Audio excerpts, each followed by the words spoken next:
सबसे पहले तो मैं ये ब्रेन टी परिवार स्पेशली आर के चौधरी सर को धन्यवाद देना चाहूँगा कि हमें इसके लिए उन्होंने चुना और हमें बुलाया स्कूल में कि मैं आकर के इस चीज़ का निरीक्षण करूँ। मैं जब क्लास अटेंड किया तो मैंने देखा कि क्लासरूम में डिफरेंट लैंग्वेज के स्टूडेंट्स हैं।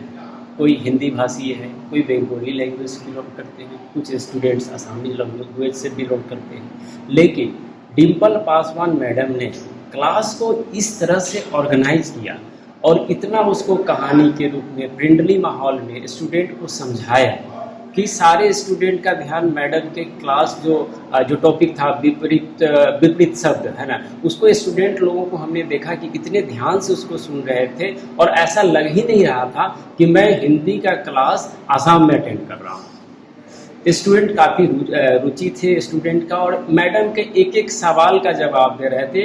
और मैडम का भी मैं धन्यवाद देना चाहूँगा कि वो इस क्लास को, इतने छोटे छोटे प्यारे बच्चे थे, क्लास 3 के स्टूडेंट थे, लेकिन उस टॉपिक को इतने ढंग से समझाया ना कि वो बच्चे को, मुझे नहीं लगता है कि वो कभी भूल पाएगा कि विपरीत शब्द क्या होता है और विपरीत शब्द को कैसे आइडेंटिफाई करता है। दूसरी बात, क्लासरूम जिस तरह से ऑर्गेनाइज किया हुआ था, class was divided into the groups. उससे क्या होगा, दो तीन चीज़ फायदा होगा। एक क्या होगा, उससे स्टूडेंट के बीच में यूनिटी फीलिंग आएगी, टीम लीडर की भावना आएगी और आपस में अगर कभी कुछ करना है तो उसमें डिस्कशन करेंगे, क्या सही है क्या गलत है, इस चीज़ में सुविधा मिलेगी और फ्रेंडली इन्वायरमेंट क्रिएट होगा।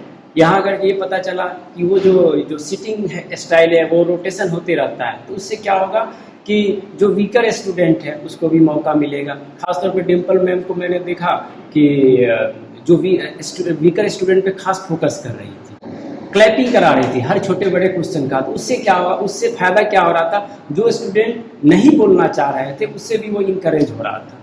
जहाँ तक बात सजेशन की है, तो सजेशन तो देने लायक कुछ है नहीं, बचा नहीं है, फिर भी मैं यही सजेशन दूंगा।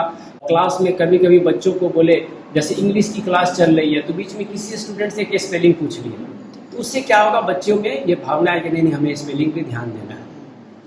और जैसे कि हिंदी में है, हिंदी में कभी राइटिंग लिखा है तो उससे क्या होगा, उसका राइटिंग कैपेसिटी बिल्डअप होगा, हैंड राइटिंग होगा। बस यही, और तो कुछ बोलने लायक है नहीं।